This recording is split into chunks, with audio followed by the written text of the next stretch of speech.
Над 40 деца на најразлична возраст од сите училишта во Штип се дел од зимската школа Библиоарт. Прводеленицот Владимир Јаневски е најмладиот член на оваа школа. Јас доаѓам во зимската школа секој ден и ми е најмилено до црта. Колку години имаш? 6. И овде е интересно ли ти, запознали другарче? Да. Цртање стрипови, арапско цртање, правење ногти, нижење на монистри се само дел од техниките кои ги изучуваат учениците во школата. Претходниот ден имавме час по Makerspace, на часот нижевме монистри, изработувавме креации за кукли. Исто така на часот по проекти лидерство и дебата бевме поделени во 5 групи. Секоја група имаше задача да организира проект, односно да организира хепенинг.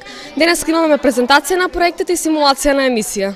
Програмата ги вклучивме часовите по драматизација и ликовна уметност. Предходните 2 часа на драматизација учевме изговор на реплики и на народен говор, како и на современ македонски јазик. Сега сме поделени во 2 групи, меѓусебно се надпреваруваме се со цел да создадеме една успешна театарска представа. Зимската школа Библиоарт годинава Штипската библиотека и организира по први пат. Искуството од претходните 3 летни што ги организиравме, кај децата пробудија голем интерес, а тоа за нас како библиотека е од мощно големо значење.